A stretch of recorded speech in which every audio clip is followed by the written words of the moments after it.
Hello everyone, स्वागत है आप सभी का स्टेप टू सक्सेस क्लासेस में डेली करंट अफेयर्स की सीरीज में। आज के वीडियो में हम लोग 29 और 30 अप्रैल का, ये अप्रैल मंथ का लास्ट वीडियो है, इसके साथ ही अप्रैल का जो है वो कंप्लीट करंट अफेयर्स हो जाएगा। अभी कुछ दिनों में जो है वो आपको मंथली बेसिस पे भी करंट अफेयर्स की वीडियोस हम प्रोवाइड करना स्टार्ट करेंगे, तो आप लोग चैनल से जुड़े रहें और कंटेंट देखते रहें। स्टार्ट करते हैं अपने आज के पहले क्वेश्चन से।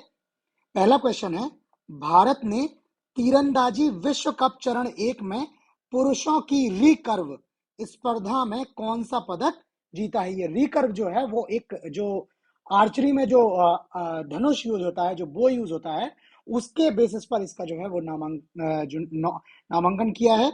तो आपको बताना है कौन सा पदक जीता है। स्वर्ण पदक, रजत पदक, कांस्य पदक और इनमें से कोई नहीं। तो सही जवाब ऑप्शन ए। ये भारत की जो टीम है, आर्चरी की टीम है, इन्होंने पुरुषों की रिकर्व स्पर्धा में क्या है, जो है स्वर्ण पदक जीता हुआ है। ये प्रतियोगिता कई चरणों में आयोजित हो रही है और इसके चरण 1 का आयोजन जो हुआ है वो 23 से 28 अप्रैल के बीच में शंघाई, चीन में इसका आयोजन हुआ है, जिसमें भारत की टीम ने दक्षिण कोरिया को 5-1 से हराकर ये जो है वो स्वर्ण पदक जीता हुआ है। इस टीम का हिस्सा जो थे वो है राय, धीरज और जाधव। ये नाम आप लोग याद रखिएगा, ठीक है। कई बार जो है वो स्पोर्ट पर्सन का नाम पूछ लिया जाता है आपसे और पूछा जाता है कि ये किस स्पोर्ट से संबंधित है, ठीक है। इसके अलावा महिलाओं की जो व्यक्तिगत स्पर्धा है, रिकवर स्पर्धा, इसमें दीपिका कुमारी ने रजत पदक जीता है।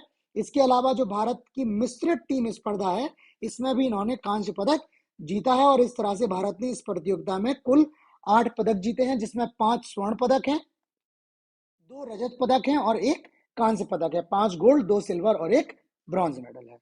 अगला क्वेश्चन है, ब्रू प्रवासी, प्रवासियों की जो जो प्रवासी हैं, ब्रू प्रवासी बोलते हैं, ये पहली बार मतदाता के रूप में किस राज्य की लोकसभा में इन्होंने मतदान किया है? अभी लोकसभा के चुनाव हो रहे हैं, तो इन्होंने भी जो है वो लोकसभा के चुनाव में मतदान किया है, भाग लिया है।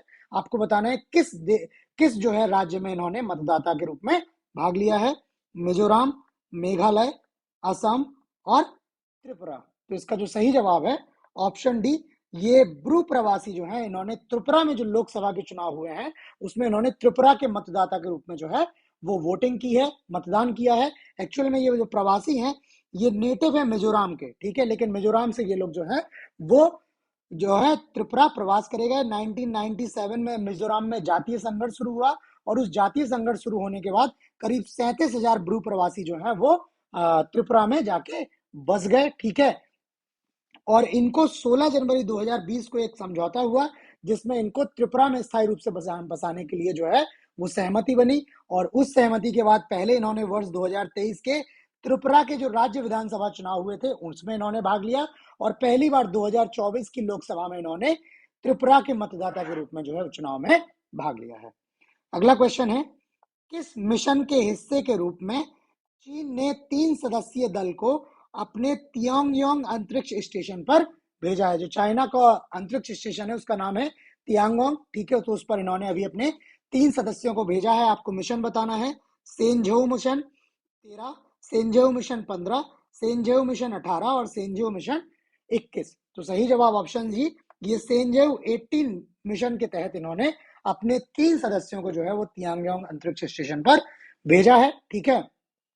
थोड़ी सी डिटेल यहाँ पर लिखी हुई है, आप पढ़ लीजिएगा। इसमें जो इंपॉर्टेंट है वो ये है कि जो सेंझाओ 18 अंतरिक्ष यान है इसको डिवाइन वेसल के नाम से भी जाना जाता है, ठीक है। और ये उत्तर पश्चिम चीन के ज्यूकान सैटेलाइट सेंटर जो है इससे इसको लॉन्च किया गया है, ठीक है। बाकी यहाँ पर चालक दल के जो सदस्य हैं उनका भी नाम लिखा है। आप चाहें तो वीडियो को पॉज करके इसका स्क्रीनशॉट लेकर डिटेल लिख सकते हैं। अदरवाइज यहाँ पर हमने संस्थान के टेलीग्राम ग्रुप का नंबर लिखा हुआ है, संस्थान का मोबाइल नंबर भी दिया हुआ है और वीडियो डिस्क्रिप्शन में हमने लिंक भी दिया हुआ है टेलीग्राम ग्रुप का। तो आप किसी भी माध्यम से हमसे जुड़ के और ये जो भी हम लोग कंटेंट डिस्कस कर रहे हैं ये सारा पीडीएफ के फॉर्म में आप ले सकते हैं। ये जो करंट अफेयर्स की क्लासेस का जो पीडीएफ्स हैं ये सारी फ्री ऑफ कॉस्ट है, इसका आपको कोई भी पैसा पे नहीं करना होता है, आपको मात्र हमसे टेलीग्राम ग्रुप से जुड़ना है, ठीक है। अगला क्वेश्चन है, हाल ही में किस राज्य के अभ्यारण्य में दुर्लभ तितली प्रजाति की खोज की गई है? बटरफ्लाई की एक प्रजाति की खोज की गई है। मेघालय, मिजोरम, आसाम और अरुणाचल। तो सही जवाब इसका ऑप्शन डी, ये अरुणाचल प्रदेश के टेल अभ्यारण्य में अभी एक दुर्लभ तितली की प्रजाति की जो है वो खोज की गई है। ठीक है, दुर्लभ तितली प्रजाति की खोज की गई है और इसका नाम है नेप्टिस फाइलोरा। ठीक है, इस तितली की प्रजाति का जो नाम है वो है नेप्टिस फाइलोरा और इसको आमतौर पर लॉन्ग साइड सेलर के रूप में भी जाना जाता है। ये तितलियां अभी तक जो हैं वो पूर्वी साइबेरिया, कोरिया, जापान, मध्य और दक्षिण पश्चिमी चीन और के साथ पूर्वी एशिया के कई क्षेत्रों में ये पाई जाती हैं। अभी भारत में ये अरुणाचल प्रदेश में देखी गई हैं। नीचे तितली की विशेषताएं हैं, इनके पंख जो है वो दांतेदार हैं।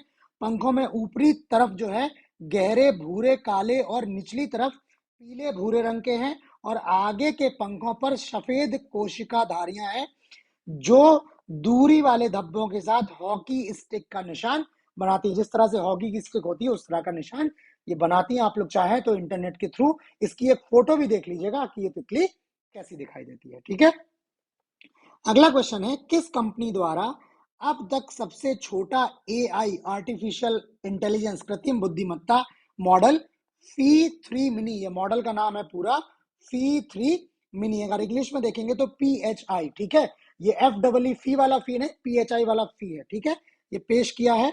ऑप्शन है गूगल, माइक्रोसॉफ्ट, मेटा और ओपन एआई। तो इसका सही जवाब ऑप्शन बी, ये माइक्रोसॉफ्ट ने जो है अपना सबसे छोटा एआई मॉडल फी 3 मिनी जो है वो लॉन्च किया है। इसके पहले अभी 23 अप्रैल को मेटा ने जो है अपना लामा 3 लार्ज लैंग्वेज मॉडल जो है वो लॉन्च किया था और इसके बाद ही अब माइक्रोसॉफ्ट द्वारा अपना लाइट वेट एआई मॉडल फी 3 जो है मिनी, इसका नवीनतम संस्करण जो है इन्होंने अनावरण किया है। ये जो फी 3 का ओपन एआई मॉडल है ये क्या है, अभी तक उपलब्ध सबसे सक्षम, केपेबल और लागत प्रभावी, कॉस्ट इफेक्टिव जो छोटे भाषा मॉडल हैं। ठीक है, स्मॉल लैंग्वेज मॉड्यूल्स जो हैं वो एक मॉड्यूल है। ठीक है, अगला क्वेश्चन देखते हैं। भारतीय नवीकरणीय ऊर्जा विकास एजेंसी, ठीक है, IREDA इरेडा को सार्वजनिक उद्यम विभाग द्वारा दर्जा दिया गया है। महारत्न का, मिनी रत्न का, नवरत्न का और इनमें से कोई नहीं। तो इसका सही जवाब जो है ऑप्शन सी, ये इरेडा को अभी हाल में जो है वो नवरत्न कंपनी का दर्जा दिया गया है। अभी इसके पहले भी जो है वो नेशनल फर्टिलाइजर्स करके हमने एक कंपनी की चर्चा की थी जिसको भी नवरत्न का दर्जा दिया गया है और उस टाइम हमने बताया था कि कंपनियों को उनके वित्त, उनकी परफॉर्मेंस के आधार पर मिनी रत्न, महारत्न, नवरत्न का दर्जा दिया जाता है। ठीक है, तो अभी जो है इरेडा को नवरत्न का दर्जा, नवरत्न कंपनी का दर्जा दिया गया है। इन दर्जों के साथ इनकी जो है वो फाइनेंशियल पावर जो है वो बढ़ जाती है, इनका व्यापार करने का स्कोप बढ़ जाता है। तो अभी इरेडा क्या है, ये अब केंद्रीय प्राधिकरण से अनुमोदन की आवश्यकता के बिना 1,000 करोड़ रुपए तक के महत्वपूर्ण निवेश जो है ये एग्जीक्यूट, निष्पादित करने का इनको अधिकार मिल गया है। इसके अलावा जो है वो अपनी जो कुल संपत्ति उसका 30% तक ये लोग क्या कर सकते हैं, आवंटित कर सकते हैं। हालांकि ये 30% जो है वो 1,000 करोड़ से कम होना चाहिए। ठीक है, तो इस तरह से ये नवरत्न आप लोग बहुत अच्छे से देख लीजिएगा, महारत्न, नवरत्न और मिनी रत्न उनकी क्या क्या शर्तें हैं। ठीक है, जब आप महारत्न में आएंगे तो वहां पर ऐसा भी एक क्लॉज है शायद कि आपका जो है वो व्यापार विदेशों में भी होना चाहिए। ठीक है, तो इस तरह से कई बार जो है डिफ्रेंशिएशन पूछ लिया जाता है। तो आप लोग मिनी रत्न, नवरत्न और महारत्न अच्छे से पढ़ लीजिएगा और चूंकि दो दो कंपनियों को नवरत्न का दर्जा मिला है तो ये और इंपॉर्टेंट हो जाता है।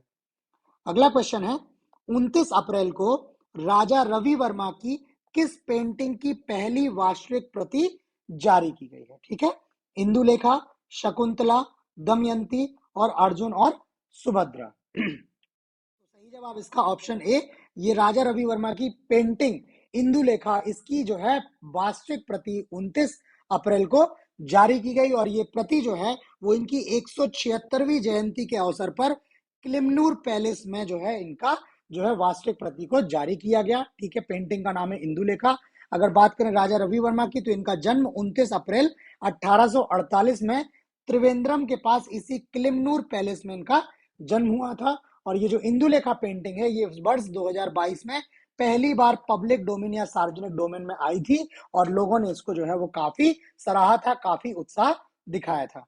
राजा रवि वर्मा, इनके बारे में थोड़ी सी डिटेल है। ये प्रसिद्ध भारतीय चित्रकार और कलाकार थे। ठीक है, और ये जो है वो त्रावणकोर के शाही परिवार से इनका गहरा संबंध है और इनकी जो पेंटिंग्स हैं वो विशुद्ध भारतीय संवेदनशीलता और प्रतीकात्मकता के साथ यूरोपीय अकादमिक कला के मिश्रण का सबसे अच्छा उदाहरण है। आप लोग देखे होंगे, कई लोगों ने देखी भी होगी, राजा रवि वर्मा के बेसिस पे एक मूवी भी आई है, ठीक है। तो अगर आप लोगों ने किसी ने नहीं देखी है तो वो मूवी भी है, रणदीप हुड्डा की एक मूवी है, वो मूवी भी आप लोग देख सकते हैं, ठीक है। अगला क्वेश्चन है, IVMA Indian vaccine manufacturers association का अध्यक्ष नियुक्त किया गया है। ऑप्शन है PV रामा प्रसाद रेड्डी, संप्रद सिंह, दिलीप सुराना और डॉक्टर कृष्णा एला।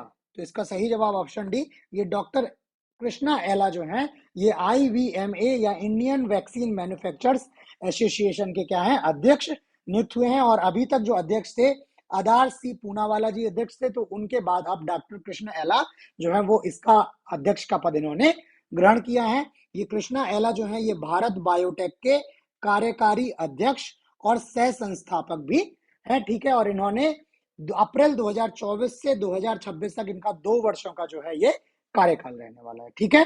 तो आज करंट अफेयर्स में इतना ही। आपको वीडियो कैसा लगा प्लीज हमें लाइक करके कमेंट करके जरूर बताएं, और चैनल को सब्सक्राइब करके नोटिफिकेशंस भी ऑन कर लें ताकि आपको टाइमली नए क्वेश्चंस के अपडेट्स मिलते रहें। तो आज करंट अफेयर्स में इतना ही, तब नए क्वेश्चंस के साथ जल्द मिलते हैं, तब तक के लिए धन्यवाद।